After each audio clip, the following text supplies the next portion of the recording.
নমস্কার। বিষয়টা হচ্ছে যে দিনাটায় সেদিন সংহতি ময়দানে একটা কর্মী সভা করছে, সে তো সকলেই দেখছে এবং শুনছে তাদের বক্তব্য কী। বিষয়টা হচ্ছে সংহতি ময়দানে কর্মী সভার নামে মানুষের টিএমসি দলের সাধারণ মানুষজন যে দ্বিধাগ্রস্ত অবস্থায় আছে, কুচবিহার জেলার যারা সর্বোচ্চ নেতৃত্ব আছে তৃণমূল কংগ্রেসের, দ্বন্দ্বটা শুরু হয়েছে তো তখন থেকে কাকা ভাতিজা, এ দ্বন্দ্ব মৃত্যু পর্যন্ত ওদের শেষ হবে না। এটাকে মানুষকে ধামাচাপা দেওয়ার জন্য এখানে আপনার দিনাটা সংহতি ময়দানে সবগুলো নেতা একত্রিত, যে এই যে আমরা একত্রিত হয়ে গেছি, আপনারা আসেন, এখন আপনারা একত্রিত হন। কিন্তু আমার রাজনৈতিক দৃষ্টিভঙ্গিতে আমরা ছোট মানুষ, সাধারণ মানুষ, গ্রামে বসবাস করি, আমরা যেটা বুঝি, যেটা ক্ষতি হওয়ার টিএমসি দলের সেটা ক্ষতি হয়ে গেছে। আর এটা বলবেই, একটা রাজনৈতিক দল বলবেই নিশীথ প্রামাণিককে হারাবে 2 লক্ষ ভোটে। আমরা বলছি যে আমাদের কাছে চ্যালেঞ্জ নেই এটা, আমরা 3 লক্ষ ভোট এমনি জিতবো যদি মানুষ ঠিকমতো ভোট দিতে পারে, এবং আশা করছি মানুষ ভোট দিতে পারবে। কারণ হচ্ছে নিশীথ প্রামাণিক 2019-এ যেভাবে জিতছে সেটা হচ্ছে যে আপনার সে সময় কুচবিহার জেলায় 128টা অঞ্চলের মধ্যে একটা অঞ্চল শুধু বিজেপির ছিল, 127টা অঞ্চলেই তৃণমূল কংগ্রেসের দখলে ছিল, ব্লক ছিল, বিধায়ক ছিল, সব ছিল। তারপরে গ্রাম স্তরে কোনো সাংগঠনিক ব্যবস্থাই ছিল না সে সময় বিজেপির। তারপরেও নিশীথ প্রামাণিক সম্ভবত 56,000 ভোটে জিতছে। এবারে কিন্তু প্রতিটা অঞ্চলে কিছু না কিছু টিএমসি পঞ্চায়েত আছে এহেন পরিস্থিতির মধ্য দিয়ে নির্বাচন করতে দেয়নি, তার মধ্য দিয়েও মানুষ কিন্তু ভোট দিয়েছেন, পঞ্চায়েত তৈরি করছেন, এবং আপনার 22 থেকে 24টা এরকম বোধহয় একটা সংখ্যা আছে যেটা গ্রাম পঞ্চায়েতগুলো দখল করছে। 6টা এমএলএ আছে বর্তমান। কি করে আশা করে ওরা যে ওরা আপনার নিশীথ বাবুকে হারাবেন? এটা বলতে হবে, রাজনৈতিক দল যখন করে তখন বলতে হবে রাজনীতি থেকে পুরো চাপ পড়ে গেছে, একত্রিত হওয়া, নাহলে কিন্তু অবস্থা খারাপ হবে, ইত্যাদি ইত্যাদি। এটা হচ্ছে 6 মাস পর পর ওদের জেলা সভাপতি চেঞ্জ হয়, কখন কে পরিবর্তন হয়, এক একটা নেতার এক একটা করে লবি তৈরি হয়ে আছে কুচবিহার জেলায়। তারা আশা করে নিশীথ প্রামাণিক এটা চিন্তা করতেই পারে, কি বলবে সঙ্গে। আর যখন নিশীথ প্রামাণিক যখন যুব সভাপতি ছিল, জেলার সাধারণ সম্পাদক ছিল যুবর, তখন নিশীথ প্রামাণিক ভালো ছিল, অজয় রায় ভালো ছিল, জয় ঘোষ ভালো ছিল, তরণীবাবু সৃষ্টি করছেন ওখানে টিএমসি দলটা তৈরি করছেন, তখন সে ভালো ছিল, তাপস ভালো ছিল, আজাদ ভালো ছিল। যখনই তৃণমূল দল থেকে ওরা চলে গেছে তখনই তারা চোরগুন্ডা বদমাশ যত বলবে তত ওদের পায়ের তলার মাটি চলে যাবে। ওরা পায়ের তলার মাটি ওদের পায়ে নেই, এরকম একটা অবস্থায় আছে। বিভিন্ন জায়গায় মিটিং করছে, ওরা নিজেরাই বুঝতেছে। আর আমি তো যেটা যতটুকু খবর রাখি, ওরা ক্যান্ডিডেট খুঁজে পাচ্ছে না, কেউ দাঁড়াতে চাচ্ছে না। কাকে দাঁড় করাবে, কোন লবির ক্যান্ডিডেট হবে, তারপরে না দেখা যাবে। আসুক না সময়, নির্বাচন ঘোষণা হোক, তাহলে বুঝতে পারবে কত ধানে কত চাল। দেখুন, উদয়ন গুহ বামনদাকে আমি যথেষ্ট শ্রদ্ধা করতাম। উনি নিজের কথার মধ্যে দিয়ে নিজের সম্মান নষ্ট করছেন। উনি যদি একটা লাঠি বের করেন তো অন্যরও তো লাঠি আছে, সবারই রক্ত মাংস আছে, লাঠি দিয়ে রাজনীতি হয় না।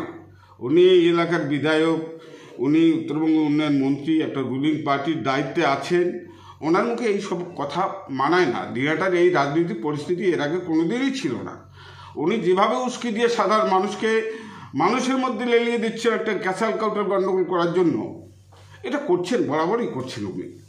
আমার মনে হয় যে এই সমস্ত বিষয় না করে এলাকায় শান্তি রক্ষাটা করুক, এলাকায় শান্তিপ্রিয়ভাবে মানুষ বসবাস করুক, চাওয়া উচিত। বিজেপিও রাজনীতি তাদের প্রচার করুক, ওরাও করুক, এই তো নিয়ম। আর ওরা যদি লাঠি বের করে তো বিজেপি তো আর লাঠি ছাড়া চলবে না, তারাও তখন লাঠির বিরুদ্ধে লাঠি উঠাবে, তাতে সংঘাত বাড়বে, অশান্তি বাড়বে। এটা ঠিক নয়। এই সমস্ত কথাবার্তা আমি পছন্দ কোনোদিনই করিনি, আজও করিনি, আগামী দিনও করবো না। আর এই সমস্ত কথার উত্তর দেওয়ার মানসিকতা আমার নেই। না, আমি ভুল করছিলাম, আমি ঐতিহাসিক ভুল করছিলাম যে ওইটা আমি নিশীথবাবু যখন বিজেপিতে গেলেন ওই সময় যদি আমি যেতাম খুব ভালো হতো। বুঝতেছি আজকে অল্প সময়ের মধ্যে 9 নভেম্বর আমার সম্ভবত দায়িত্বটা দিয়েছে পার্টি, খুব অল্প সময়ের মধ্যে পার্টি একটা ভালো জায়গা করে দিয়েছেন আমাকে রাজনীতি করার জন্য। করছি। জেলা নেতৃত্ব, জেলা এমএলএরা, আমার প্রিয় মন্ত্রী থেকে শুরু করে সবার সঙ্গে যেভাবে মিলেমিশে চলছি, যতটুকু সম্মান মর্যাদা পাচ্ছি, এটা আমি গর্বিত। আর বিজেপিতে ঢুকে এখন তো বুঝতেছি বিজেপির ভিতরে কী আছে। বিজেপি সাম্প্রদায়িক কথা বলছে, বিজেপি সাম্প্রদায়িক দল। মমতা ব্যানার্জি তো বিজেপির হাত ধরেই দিল্লিতে মন্ত্রী ছিলেন, তারপরে একবার পদ ছাড়া মন্ত্রী ছিলেন। বিজেপি দিল্লি সরকার যখন বসছে তার মুখে এগুলো কথা মানায় না। এখন বিজেপি সাম্প্রদায়িক আর অসাম্প্রদায়িক কতখানি তৃণমূল কংগ্রেস সেটা তো আমরা বুঝতেছি, জানতেছি। উনি ক্ষমতায় আসার পরে ইমাম ভাতা, মোয়াজ্জেম ভাতা দিয়েছেন, এটা প্রত্যেকেই জানে। ইমাম ভাতা আজকে গুজরাটে সেখানে 16,000 টাকা দিচ্ছে। গুজরাট, সেখানে তো বিজেপি শাসিত একটা রাজ্য। হ্যাঁ, আজকে 1,000 টাকা দিচ্ছে মোয়াজ্জেম ভাতা, সেখানে বাড়লো 500 টাকা, 1500 টাকা। ইমাম ভাতা 2,000 টাকা, সেখানে 2,500 টাকা। এটা কোন টাকা? ব্যানার্জির টাকা নয় তো, দিদিমণির টাকা নয় তো, এটা ওয়াকফ বোর্ডের টাকা। উনি কে? ওয়াকফ বোর্ড তো আছে, ওয়াকফ বোর্ডের থেকে সে টাকাটা দেওয়া হচ্ছে। সেখানে 10,000 টাকা যদি তাদের দেওয়া হয়, আমার মনে হয় যে টাকা ফুরবে না ওয়াকফ বোর্ডের। ওয়াকফ বোর্ডের সম্পত্তি কোথায়? ওয়াকফ বোর্ডের হিসাব কোথায়? কেন দিচ্ছে না? উনি ক্ষমতায় আসার পরে মোয়াজ্জেম ভাতা, ইমাম ভাতা ঘোষণা করছেন, ওয়াকফ বোর্ডের থেকে সেই টাকাটা দেওয়া হচ্ছে। কিন্তু উনি যে 10,000 মাদ্রাসা করতে চাইছেন, যে বেকার ছেলেরা জমি কিনছেন, ঘর করছেন, অর্গানাইজ হিসাবে সেই মাদ্রাসাগুলো পরিচালনা করছে, একটা মাদ্রাসা করতে পারছে? এত মিথ্যাচার করে লাভটা কি আছে? কি করছেন উনি? কুচবিহার জেলায় 9টা বিধানসভা সিট, 3টা জেনারেল, একটা মুসলিম ক্যান্ডিডেট ছিল না তো। পার্টির সাংগঠনিক জায়গায় 22টা, ব্লক 22টা, শহরগুলো, গ্রামগুলো 22টা, সেখানে একটা মুসলিম নাই কেন? অথচ 90% ভোট নিয়ে তৃণমূল কংগ্রেস এখানে জেতে। তৃণমূল কংগ্রেস এখানে মুসলিম ভোট ছাড়া ক্ষমতা নেই, মমতা ব্যানার্জি এই গদিতে বসে থাকে। অথচ সেই মুসলিমদের কামলা বানিয়ে দিয়েছে, কামলা। রথচুচ্চার মুসলিমদের কামলা বানিয়েছে বিজেপি, ভয় দেখায় যে বিজেপি সাম্প্রদায়িক। 6টা বিধানসভা কেন্দ্রে সেখানে কি আছে? 6টা বিধানসভায় সেখানে তো এমএলএ বিজেপির আছে। কই, সেখানে তো সংঘাত নেই, কোনো গণ্ডগোল নেই। ওই সমস্ত জায়গাতে মাদ্রাসা আছে, কোথাও তো সমস্যা নেই। বিজেপি সাম্প্রদায়িক, এরা অসাম্প্রদায়িক, এটা ঠিক নয়। বিজেপি যদি সাম্প্রদায়িক, তার ডাবল সাম্প্রদায়িক দল হচ্ছে তৃণমূল কংগ্রেস। ব্যাখ্যা আমরা দেব, নির্বাচন আসুক, সমস্ত জায়গায় ব্যাখ্যা দেবো তৃণমূল কংগ্রেস কী করছে মুসলিমদের জন্য। একটা নৎস শেখ কমিটি তৈরি করে রাখছে। কী করছে নৎস শেখ কমিটি? করছে কিছু? আজ পর্যন্ত কিছু করেনি। খালি কমিটি একটা করে রাখছে, কমিটির মাথা বানিয়ে রাখছে ডিএম সাহেবকে, আর বাকি কিছু নেই। সমিতি এগুলা মানে মানুষকে কিভাবে বিব্রত করা যায়, সেই কাজটা মমতা ব্যানার্জির লোকজন খুব ভালো জানে। আর চোর, গুন্ডা, বদমাশ এগুলাকে নিয়ে তো ওরা চলছে। ভালো মানুষ কোথায় আছে? ভালো মানুষ নেই ওদের সাথে। যারা পুরানো দল করছিলেন, আজকে তারা কোথায়? তারা নির্যাতিত, তাদের উপর অত্যাচার চলছে, তাদের মধ্যে মিথ্যা কেস হচ্ছে। এই করতে করতে দলটাই শেষ হয়ে গেছে। দলের অস্তিত্ব কী আছে? পুলিশ ছাড়া চলতে পারবে না। আমরা কি ফোর্স নেব? ওনারা পুলিশ ছাড়া অন্য এক পা আগাতে পারছে না। মিথ্যা কেস দিয়ে জর্জরিত করছে। আমার 67 দিন মিথ্যা কেসের মধ্যে জেল খাটাবে। কে না জানে? সবাই জানে পরিস্থিতিটা কী আছে। আমি চাচ্ছি নির্বাচন শান্তিপূর্ণ হোক, মানুষের অধিকার প্রয়োগ করুক। এই যে পাশে একটা মাদ্রাসা, সাদিকিয়া মাদ্রাসার নির্বাচন, একটা মাদ্রাসার নির্বাচন, সেখানেও গুন্ডামি চলছে। কীভাবে নমিনেশন সাবমিট করতে দেবে না, কিভাবে যারা নমিনেশন সাবমিট করলো তাদের কিভাবে উদ্যোগ করা যায় তার ব্যবস্থা করলো। এখন আবার নতুন করে শাসন চলছে। আমি শুনলাম যে আমার প্রিয় জগদীশ বাবু এমএলএ সাহেব, উনি মাদ্রাসার ব্যাপারে যাচ্ছেন। আমার পরিষ্কার বার্তা, আমার পরিষ্কার কথা, আমাদের ওখানে কোনো ক্যান্ডিডেট মানুষ জোট করছে।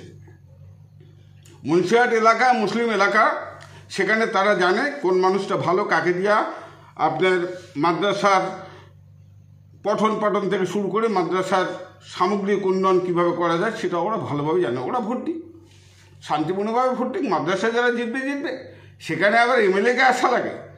বাবা রে, আর কিছু জায়গা নেই। পায়ের তলার মাটি কি আছে মুন্সিহাট নির্বাচনের মধ্য দিয়ে ওরা বুঝতে পারবে পায়ের তলার মাটি ওদের কতখানি ঠিক আছে।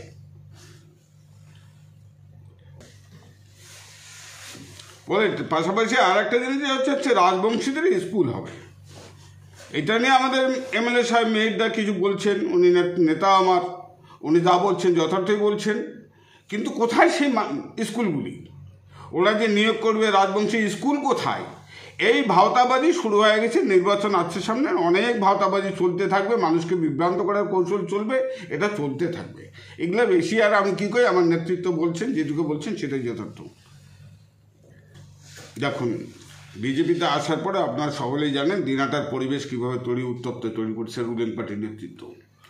সব জায়গায় যেখানেই মিটিং করতে যাচ্ছে সেখানে কিছু না কিছু গণ্ডগোল বাজানোর চেষ্টা চলছে, সব জায়গায় গণ্ডগোল করার চেষ্টা করছে। সে জায়গায় আমাদের যারা নেতৃত্ব আছে, আজকে তরুণীদা যারা টিএমসি দল করছে উনি বেরিয়ে যাচ্ছেন। এখানে তাপসবাবু ছিল, তাপস প্রধান ছিল, সবসময় বামনদার একদম লাগা ছিল, বামনদার সাথে ছিল, যখনই যে ঘটনা হতো তাপস এসে বেরিয়ে আসতো। তাপস আজকে ওখান থেকে বেরিয়ে যাচ্ছে বিজেপিতে। আজকে জয় ঘোষকে আমরা সবাই জানি শহরে কীভাবে রাজনীতি করছে, বামনদার সঙ্গে থেকে বেরিয়ে যাচ্ছে। অজয় বুড়া, অসীমদা থাকলে হয়তো যে কী হতো জানি না, অজয় ছিল ওখানে। এরকম আমাদের মতো এরকম বহু হাজারো লোক ওখান থেকে বেরিয়ে আসতেছে। টিএমসি মানুষ করবে না। আপনার হাটে বাজারে চায়ের দোকানে যেখানে যাবেন, প্রতিটা মানুষের মুখে একটাই কথা, কত দিনে যত তাড়াতাড়ি পারে যে টিএমসিকে রাজ্যের থেকে বিদায় দিতে হবে, রাজ্যেতে টিএমসিকে হটাতে হবে, সুশাসন প্রতিষ্ঠিত করতে হবে। তার জন্য বিজেপির দরকার। মানুষ সিদ্ধান্ত নিয়ে নিচ্ছে। এখানে কংগ্রেস, সিপিএম বা অন্য অন্য রাজনৈতিক দল তারাও ভাবছে, তাদের কর্মীরাও ভাবছে যে এখানে টিএমসি ঠেকাতে গেলে বিজেপি ছাড়া অন্য কোনো রাস্তা নেই। তারা বিজেপিতে আসতেছে। আগামী দিনে আরও বৃহত্তর আকারে মানুষ আসতে থাকবে। এই একটু পরে আমি একটা মিটিংয়ে যাব, মিটিং আছে, লোকজন সেখানে জড়ো হচ্ছে, মানুষ ডাকতেছে আমাদের। পার্টি ওরা বাধা দিবেই, বাধা দেওয়ার চেষ্টা করবে, কিন্তু এই বাধা আটকাতে পারে মানুষ। শেষ কথা বলে, বাধা আটকাতে পারবে না। শত চেষ্টা করে কোনো উপায় থাকবে না ওদের। মানুষ যখন পায়ের তলা থেকে চলে যাবে, যখন বুঝতে পারবে, তখন ওরা জানতে পারবে যে অবস্থাটা কোন দিকে। বাধা দেওয়ার চেষ্টা করবে রুলিং পার্টি যখন আছে, বাধা দেওয়া। আর পুলিশের বিষয়টা যেটা বলি, পুলিশ কি করবে? পুলিশের নিরুপায়। এই সরকারটা আসার সঙ্গে সঙ্গে পুলিশের ইউনিয়ন ভেঙে দিয়েছে। পুলিশকে পুলিশের ঊর্ধ্বতন নেতৃত্ব দিয়ে পুলিশের কাজকর্ম চালাচ্ছে। সব পুলিশে ওদের পক্ষে এমন না তো, এমন না। তারাও নিরপেক্ষ অনেক পুলিশ অফিসার আছে, তাদের দিয়ে ব্যবহার করার চেষ্টা করছে, ব্যবহার করছে। কিন্তু এটা আমার রাজনৈতিক অভিজ্ঞতা আছে যে বামফ্রন্ট জামানায় যেমন বামফ্রন্টের নিয়ন্ত্রণে পুলিশ ছিল, কংগ্রেস জামানায় ছিল, আবার টিএমসি যখন আছে, টিএমসি একেবারে নগ্নভাবে পুলিশকে ব্যবহার করছে। এটা থাকবে। পুলিশ চাকরি করে, তাদের নিয়ন্ত্রণে থাকে, পুলিশ করবে। কিন্তু মানুষ যখন বেরিয়ে আসবে তখন পুলিশও চিন্তা করবে যে না, আর উপায় নেই। বিশাল ভোটে জিতবে, বিশাল ভোটে জিতবে। আমরা চ্যালেঞ্জের বিষয় নেই, ওরা চ্যালেঞ্জ করুক। 2 লাখ ভোটে জিতবে। ভরা কলসি বাঁধে না তো, খালি কলসি বাঁধে। আমরা আমাদের কাজ করে যাচ্ছি, আমাদের সাংগঠনিক কাজ, পার্টির নেতৃত্ব যেভাবে আমাদের দায়িত্ব দিয়েছে আমরা সেভাবে কাজগুলো করছি এবং প্রচণ্ড সাড়া পাচ্ছি মানুষের, প্রচণ্ড সাড়া পাচ্ছি। এবার 3 লাখের ঊর্ধ্বে নিশীথ প্রামাণিক জিতবে। যদি নিশীথ প্রামাণিক ক্যান্ডিডেট হন, 3 লাখের ঊর্ধ্বে ভোটে জিতবে। এটা চ্যালেঞ্জ করে বলছি, চ্যালেঞ্জ করে বলছি। কারণ ওরা নিশীথ প্রামাণিকের বিরুদ্ধে লড়াই করতে গেলে আগে একজোট হতে হবে। তাই একজোটটা কোথায়? একটা মঞ্চে বসলে ভাষণ ভাষণে একে অপরের সঙ্গে কথা বলে না। মানুষ জানে, কুচবিহার জেলায় যারা তৃণমূল কংগ্রেস দলটা করেন, প্রতিটা মানুষ জানে ওদের ভিতরের অবস্থাটা কী। ওই যে বললাম কাকা ভাতিজা, তার থেকে শুরু হয়েছে লড়াই। লড়াই অনেক দূর চলে গেছে, চলছে। ওরা ভিতর থেকে ভালো নেই।